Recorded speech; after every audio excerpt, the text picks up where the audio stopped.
Greetings and welcome to this edition of Positronic. I'm Barry P. Cook.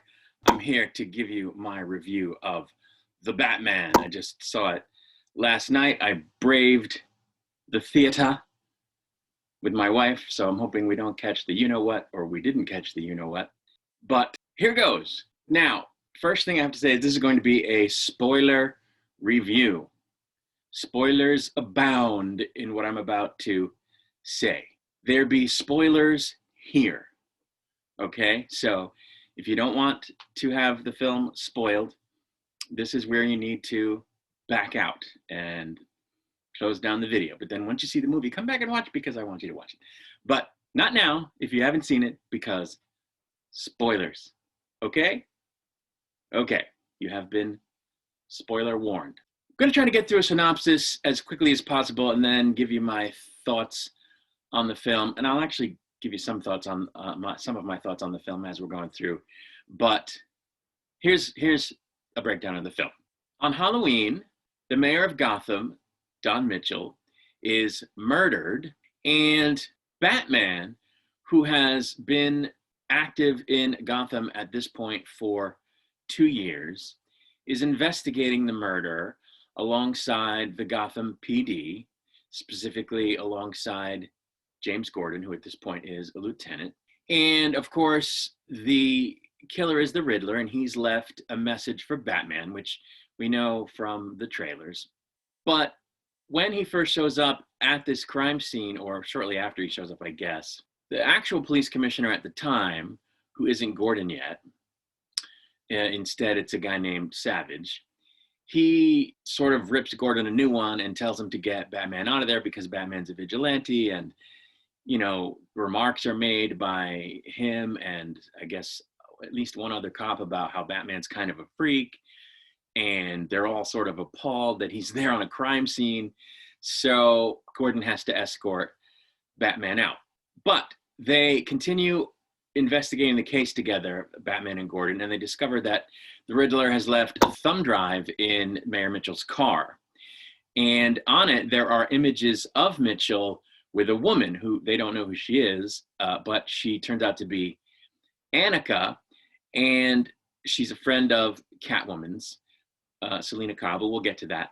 These pictures were taken outside the nightclub that the Penguin runs on behalf of Carmine Falcone, who is, so Batman ends up questioning Penguin, who says he doesn't know anything about it, but he notices during this that Selena Kyle, who comes in, I guess, with some drinks, does know who Annika is. And so he follows her to get to Annika and to question her and discover who she is and talk to her about what she might know about the murder.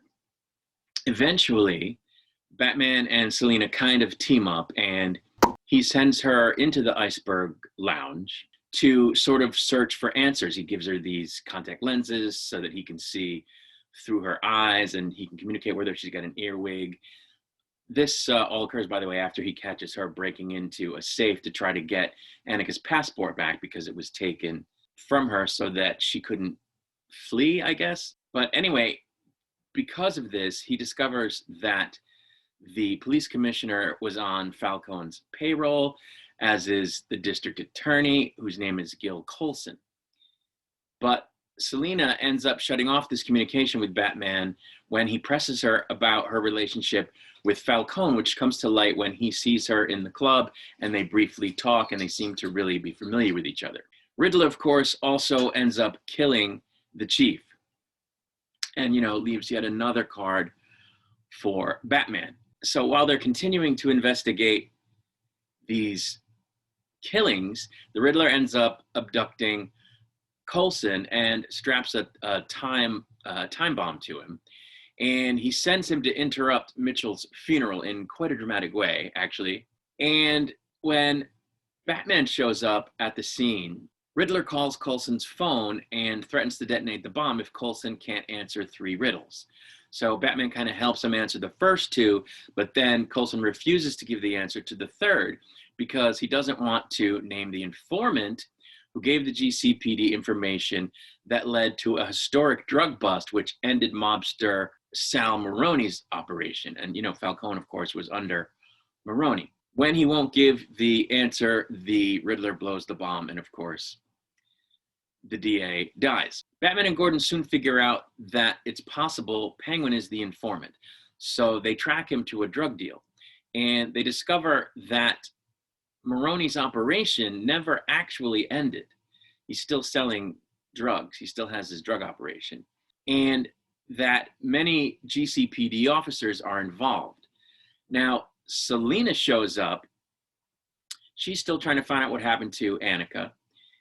And she exposes them by accident while she's trying to get away with some of the money that's on the scene in bags, because it's, you know, it's a drug buy.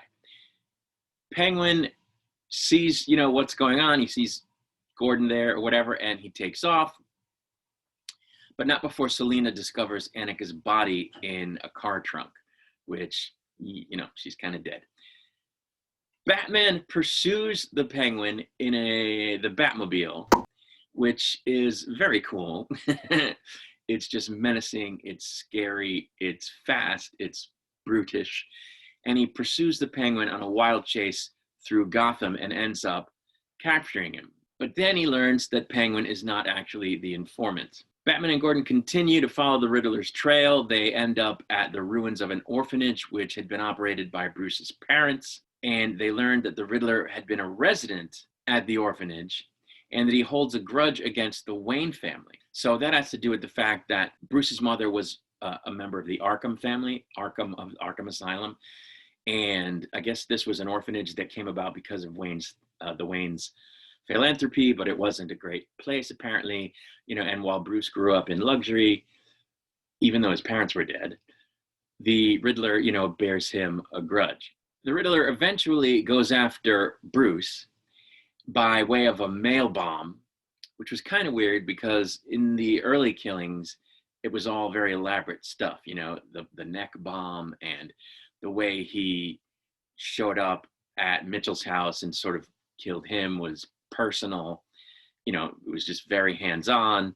And he killed the police chief via a rat trap that was on his face, and the rats ended up eating his face, but then he just mails a bomb to Bruce. It's kind of weird because, you know, anything could have happened, right? A mailman might have exploded the thing, or what actually happened was Alfred ended up exploding it. But anyway, Alfred ends up in the hospital. Riddler then releases evidence alleging that Thomas Wayne, who was running for mayor when he was killed, actually hired Falcone to kill a journalist for threatening to reveal embarrassing details about Martha's history of mental illness. Apparently she was a guest at Arkham for a while because she was a little nuts for some reason, and it might have to do with the fact that her mother was a little crazy and in fact killed her own father. So this was all, you know, not public knowledge, and obviously Thomas Wayne didn't want it to be public knowledge because he was running for mayor. So he turns to Falcone, whom he knows because one night Falcone and his men forced Thomas Wayne, who was a doctor, to save Falcone's life after he had been shot. So he goes to him and says, look, I want you to scare the crap out of this journalist. I don't want this stuff coming out. You know, rattle his cage, get him to shut up, because I've tried to bribe him. I've asked him politely. I tried bribing him. He's not going for it. So Falcone ends up killing the guy, which Thomas Wayne did not want to happen. So he says he's going to turn Falcone over to the police. And it would seem, from one way of looking at it, that this is why Martha and Thomas were killed, because Falcone obviously didn't want to get turned over to the police for killing the journalist. We see Selina again, and she tells Batman that Falcone is her absent father. It turns out that he was messing with her mother when she was working for him, and Selina was the result, but he didn't care for her. He didn't take her under, you know, into his household or anything. She was just left to grow up with her single mother until her mother passed away. She finds out that the reason Annika was killed is because Mitchell, the mayor, had told her that Falcone was the informant. So how exactly that happened, we don't know, but he was a patron of the club, as were a lot of the cops, as was the DA. And so they ended up meeting at some point, and they had some kind of relationship. And I don't know if it came out in the pillow talk, which doesn't seem likely, but somewhere along the line, he told her, and Falcone didn't want anybody else knowing, so he killed her. So she, of course, goes off half-cocked, wants to kill Falcone, but Batman and Gordon show up at the Iceberg Lounge just in time to stop her, and they arrest Falcone. But the Riddler shoots him from a nearby building and kills him. And it turns out that the Riddler is actually forensic accountant Edward Nashton, so not Edward Nygma, which is, I don't know why that would be, but they end up catching him, and he's put in Arkham. And when Batman goes to see him in Arkham at his request, he reveals that he has been jealous of all the sympathy that Ruth got after his parents' murder while he was ignored and living in a crappy orphanage, 30 kids to a room, and how he wanted to partner with Batman and become a sort of masked vigilante himself to get the truth out about, the Waynes and how all the cops are corrupt and all of that stuff. But Batman rejects him rather forcefully and then goes searching through his apartment where he finds that the Riddler has put bombs all around Gotham and has also cultivated an online following. And that between those two things, he plans to do major harm to Gotham by causing it to be flooded, as well as to assassinate the new mayor, Bella Real. So the bombs do, in fact, destroy the, seawall around Gotham and floods the lower areas of the city. But a shelter is set up in Gotham Square Garden in a similar way that, the sports arena ended up being a sort of haven or shelter from Katrina in real life.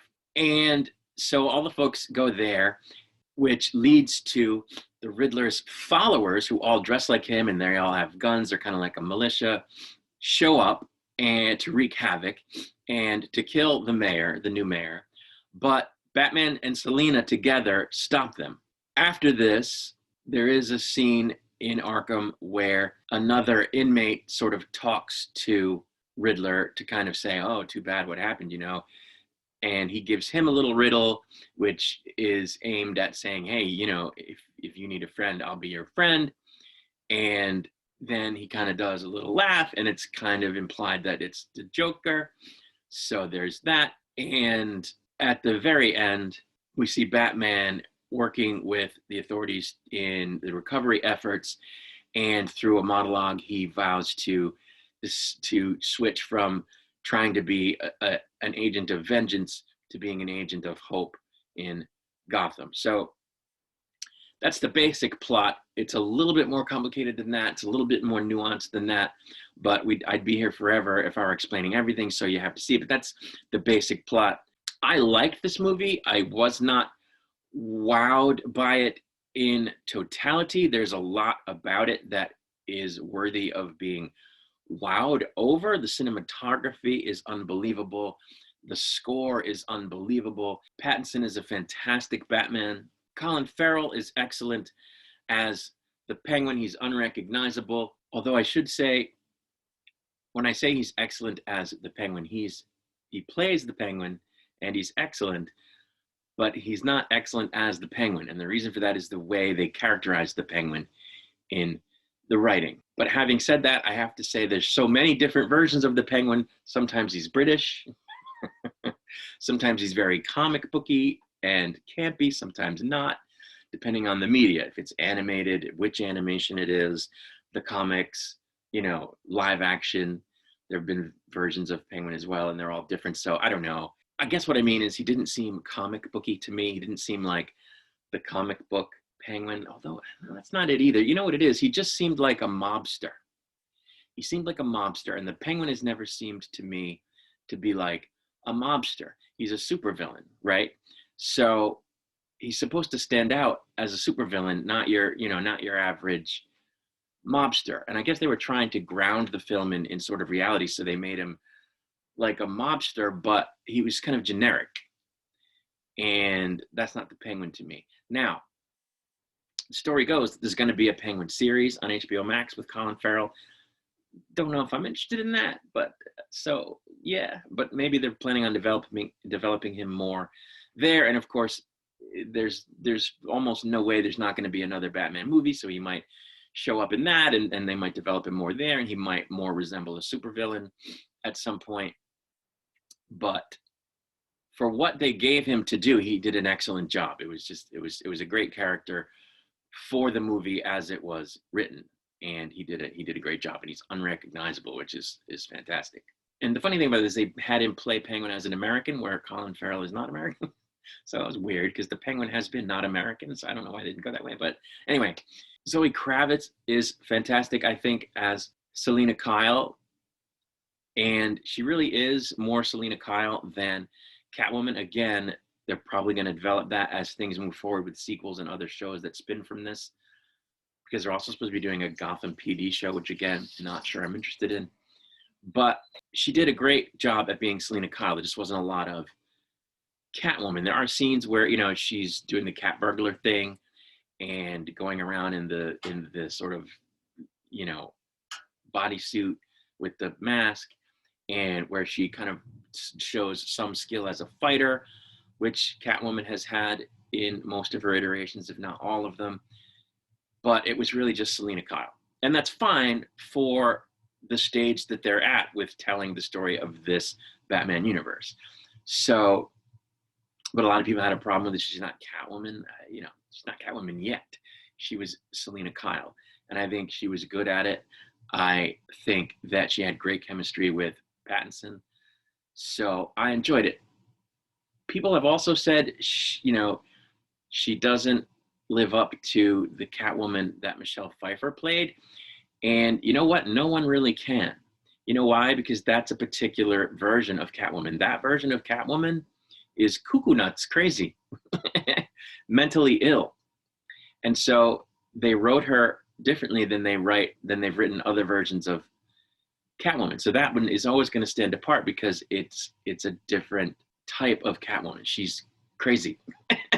So she acts like a crazy person. She has, like, you know, split personalities and other crazy shit going on in her head. So that's the way she acts, all berserk and out of her mind, which isn't typical of Catwoman if you've seen Catwoman in other media.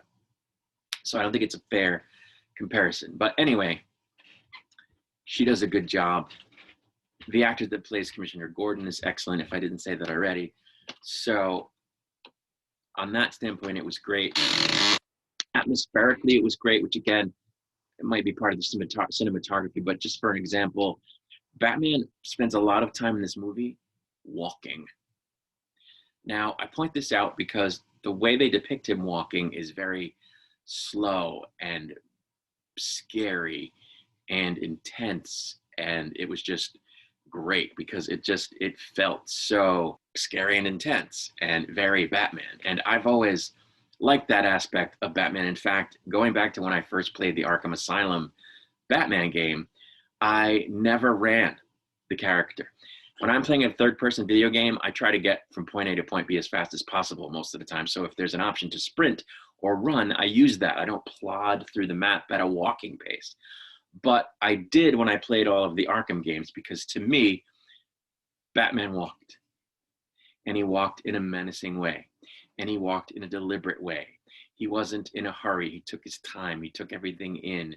He didn't run everywhere like his ass was on fire. So I always walked Batman. And my daughter noticed this as I was playing the game. She's like, "Why aren't you running? You're going so slow." And I said, "Batman walks. Batman doesn't run." And I don't know where I got that from, except for, like I said, it feels more natural to the character for him to be slow and plodding and deliberate. And so I've always made him walk. Whereas in other games, I would run.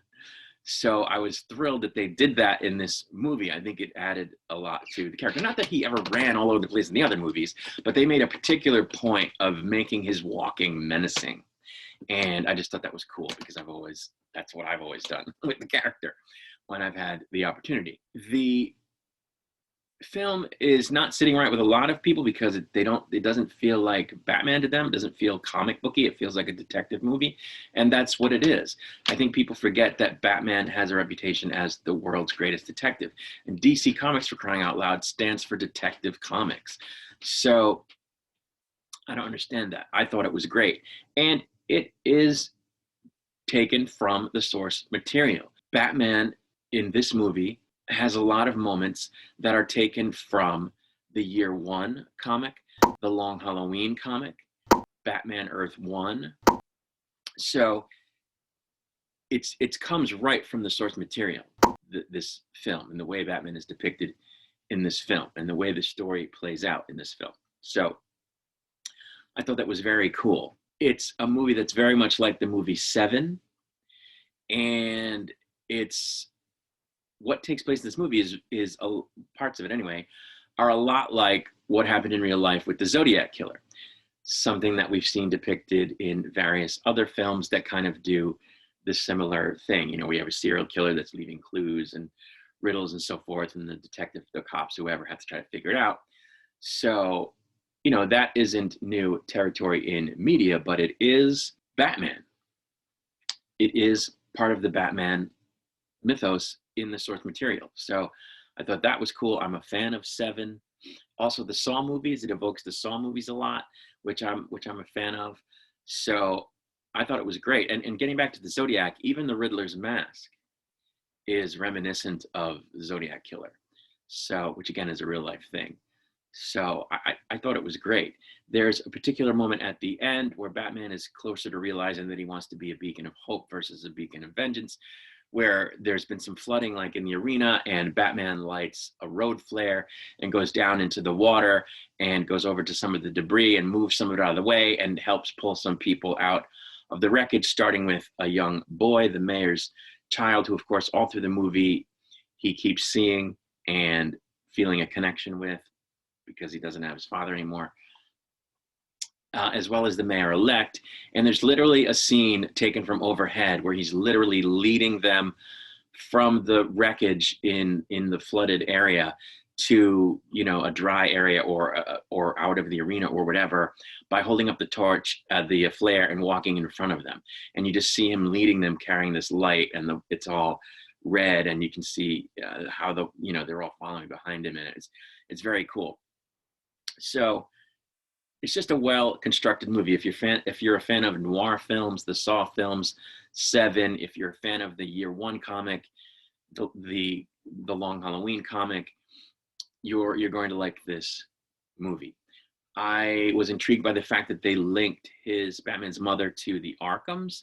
That's something I don't remember knowing about, if it existed in the lore before. They linked Selina to Falcone, which I think was in the comics at one point, but it's not something you see all the time. So that was cool. Speaking of actors who did a good job, I didn't mention one of the best actors in the movie. I want to mention it now. John Turturro plays Falcone, and he's excellent in this movie. Not that that's a surprise to anyone, because he's just excellent generally, but I thought he was fantastic as Falcone. I would not have thought to cast him as Falcone, but somebody did, and he got the gig, and he's fantastic in it. So I very much enjoyed his performance. Another actor I want to mention briefly is an actor who shows up as a gang member early in the film. He doesn't say anything, but he's apparently being put through an initiation ritual that Batman comes upon and has to defend the guy they're kind of attacking. And it's a gang of guys that have like clown makeup on, but this particular kid only has half of his face painted up as a clown.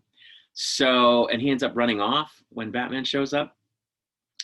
And there's some speculation online that maybe this is a young Harvey Dent, who of course becomes Two-Face, which would explain the face thing. And it's certainly possible. That would be interesting, because again, they're going to be spin-offs. They're probably going to be sequels, so we could see that.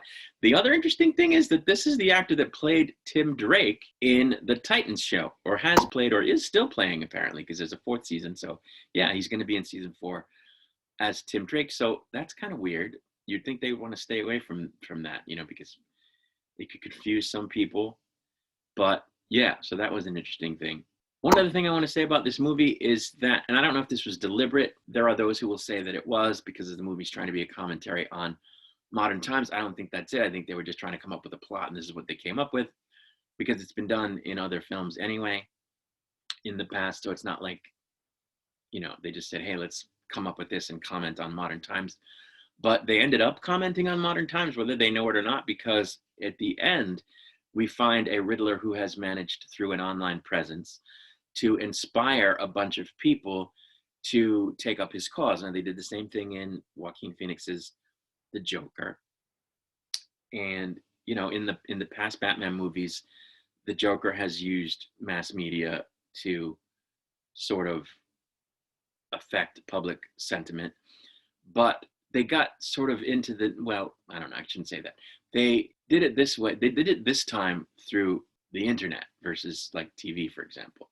Although I think Joaquin Phoenix's Joker did it, not Joaquin Phoenix, Heath Ledger's Joker did it somewhat on the internet as well. But anyway, it just struck me that this sort of fictional thing that they depicted in this movie is about that far from happening in real life, and to some extent has happened in real life more than once. If you look at certain events closely, it's a crazy guy going online and ranting about stuff, fight the power, expose the government, all this stuff, expose the politicians, eat the rich, and ends up inspiring people, radicalizing people to go out in the real world and take action and blow shit up and shoot people. It's happened, if on a, I don't want to say smaller scale, but for example, there was a shooting a couple of years ago that people say was partly a result of the president coming out and talking about how the country was being invaded at the southern border. And so some guy lost his cool and shot some people. So, but that was kind of a lone wolf type of thing. When one of the previous Batman movies came out, some guy went into a theater and shot people. And so we don't know what radicalized him exactly, but if I'm not mistaken, they were, it was some stuff he saw online. So it's similar to that. Middle Eastern terrorism, just as an example, Islamic terrorism, which is a thing, that is all, well, not all, but that is often accomplished by means of guys going online, Osama bin Laden types, and ranting and raving about whatever, and inspiring people to join up and work with them to commit acts of terrorism. And so that's what we saw in this movie. The thing about it is, it's scary to me because it's happening in real life. I don't want to say even more necessarily, but I don't know, I guess I'm more aware of it. But like, you'll see documentaries on TV where there are militia groups that are really paramilitary groups that have stockpiles of guns and ammunition, and they go through military style training, and they, say things like, we're ready to defend our rights, we're ready to stand up for the country. And these people are ready to pull off some shit. And I don't think we're very far at all from something like what happens in this movie happening in real life. And it was kind of scary to me and sobering. And I don't know, maybe if you see when you see the movie, you won't get that. But that's what it said to me at the end. I was like, we're watching a future documentary. This is going to happen. This sort of expose the lies, get the corrupt politicians, grab your guns, and get behind me, and let's go take back the country, quote unquote. The January 6th thing is sort of that. I don't even know how I didn't mention that a minute ago. It's actually already happened. So it just so happens that they didn't all have massive stockpiles of ammunition with them when they did what they did on the 6th. And while I think that was an organized effort, I don't think it was highly organized because it was kind of chaotic. But I think, I don't think that's the last time we've seen that kind of thing. I think we're going to see it again. And I think this movie is I don't know. I guess we've already seen it, and it was reflected in this film, and it struck home with me because I think we are going to see something more organized even than January 6th was in the future, and it was a little scary. It was a little scary, I have to be honest.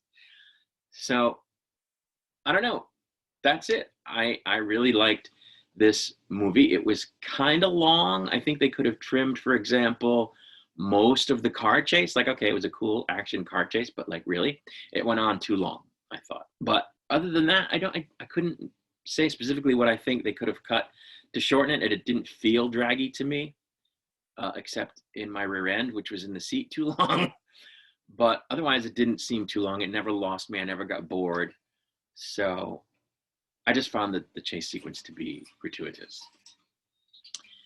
But I really, really enjoyed it. And I'm looking forward to the next film. Although I almost hope they don't make another one, because you know how sometimes you have a really great movie and then they make a sequel and it's like, yeah, it doesn't live up to the first one. I have a feeling that could happen with this because it was that good, you know? So I don't know. I want to see it on the one hand because I want to see more of it. I want to see it on one hand because Batman is sort of undercooked in this film. He's only 2 years in to his career, so he's not quite the Batman, you know, we're used to at the height of his awesomeness. So on that level, I hope they do another one. But if they don't, you know, it won't kill me, and they will never have a chance to sort of ruin it, which happens a lot with franchises in subsequent outings. The only other thing I want to talk about is what happens after the credits.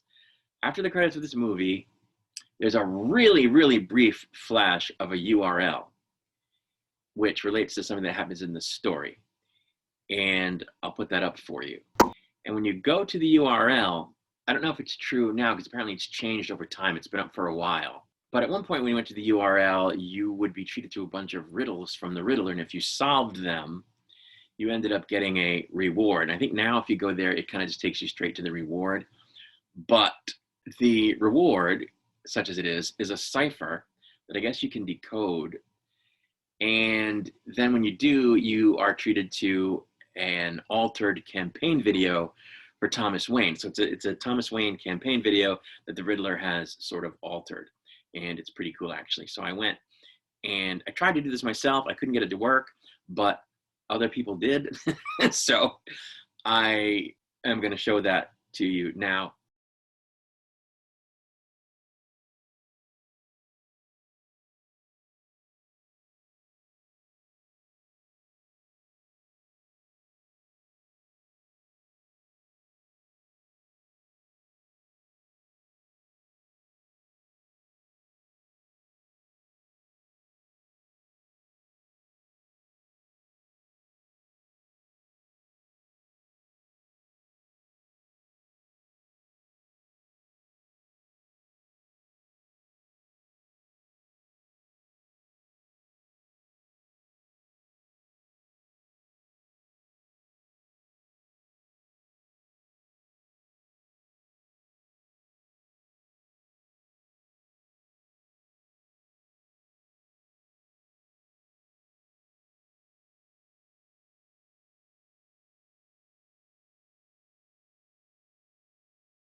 Instilled in both of us, the giving back is not just an obligation, it's a passion.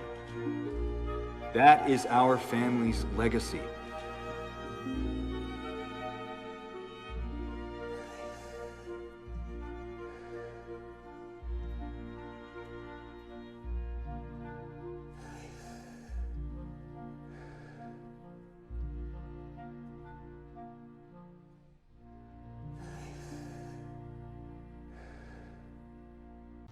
So that was pretty cool. I like when movies do stuff like that, when they sort of do an augmented reality type of deal that, you know, crosses over into the real world where you can interact with, you know, the universe. That's pretty cool.